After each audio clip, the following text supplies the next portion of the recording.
السلام علیکم اسٹوڈنٹس، کیسے ہیں آپ سب؟ امید کرتی ہوں خیریت سے ہوں گے۔ آج ہم آپ کو پڑھائیں گے دو قومی نظریہ۔ دو قومی نظریہ وہ نظریہ ہے جس کی بنیاد پر پاکستان حاصل کیا گیا۔ ہندو اپنے آپ کو انگریزوں کا واحد جانشین سمجھتے تھے۔ انہوں نے ایک قومی نظریہ پیش کیا، یعنی ہندوستان میں صرف ایک قوم بستی ہے اور وہ ہے ہندو قوم۔ یہ ہندوؤں کا کہنا تھا۔ پنڈت نہرو نے دعویٰ کیا کہ ہندوستان میں صرف دو طاقتیں ہیں، ایک کانگریس اور دوسری انگریز۔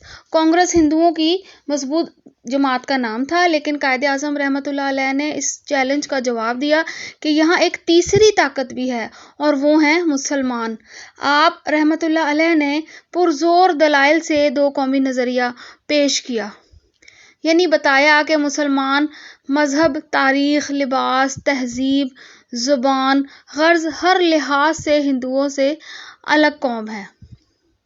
اس وقت آپ کو معلوم ہے برصغیر میں ہندو اور مسلمان ایک ساتھ رہا کرتے تھے، یہاں تک کہ ہندو گائے کو اپنا خدا مانتے ہیں اور مسلمان اس کے گلے پر چھری چلاتے ہیں۔ تو پھر دونوں قومیں یکجا کس طرح رہ سکتی ہیں، یعنی ایک ساتھ نہیں رہ سکتی؟ یہ دو قومی نظریہ قیام پاکستان کی بنیاد بنا اور اسی بنیاد پر پاکستان کو حاصل کیا گیا۔